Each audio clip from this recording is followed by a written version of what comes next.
Let's take a look at this question.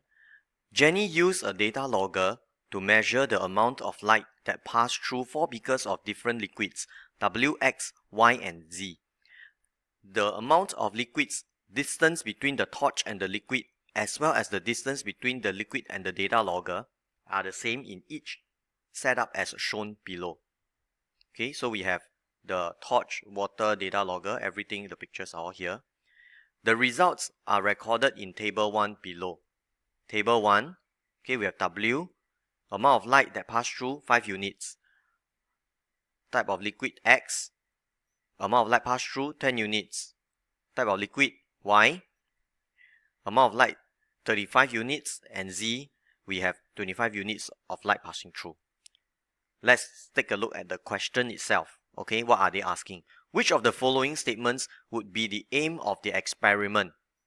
Now, this is a very easy question. I'm quite surprised that some of my students they cannot answer this. Okay, so I'm going through now. How are we going to eliminate the not possible answers? Okay, the least probable answers. Okay, now let's take a look at the question in more detail. Okay, through 4 different liquids, 4 beakers of different liquids. Okay, here. Now, when we have 4 different liquids, the liquids are changed. So we must be testing something about the liquid.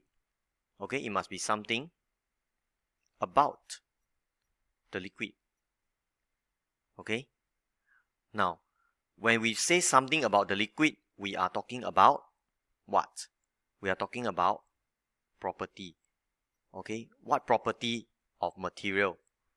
Okay, are we testing for this? What property? Okay, are we testing for hardness? Are we testing for strength?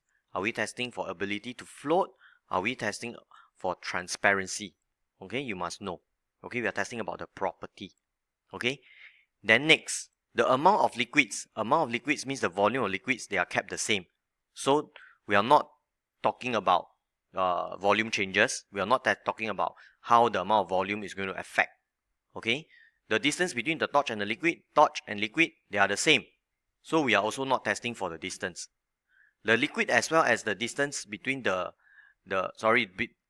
distance between the liquid and the data logger, also the same. So between the liquid and the data logger, we are also not testing for the distance. Okay, anything with distance, we are not testing. Okay, we are testing about the property of the material. Okay, let's take a look at the options that we have. We are going to only take one. To find out if the distance between the torch and the liquid affects the amount of light that can pass through. Now, just now as I say, the distance did not change. So we are not testing for distance. So anything about distance is no. Okay, we are not. So this one we cannot tick. To find out if the distance between the data logger and the liquid affects the amount of light that can pass through. Again, liquid and data logger, the distance did not change. If the distance did not change, it means that we are not testing anything about it. So this one we are also not going to take this. To find out if the volume of the liquid affects the amount of light that can pass through. For this, the volume did not change. So we are not also doing an experiment of volume. So we cannot take number 3. Number 4, to find out if the type of liquid affects the amount of light that can pass through. We can see that we have the type of liquid and we have the amount of light can pass through. Okay, we are testing because the type of liquids we change. So this is the one that we should take. Now for this question, they gave you another clue, okay, which is the table. Now you can see that as the type of liquid changes, the amount of light passes through changes. So it is something that we are trying to find out. Okay, we are going to find out W, how much light pass through, X, how much light pass through, Y, how much light pass through, and Z, how much light pass through. Okay, this is the meaning for the aim of the experiment. Okay, thank you.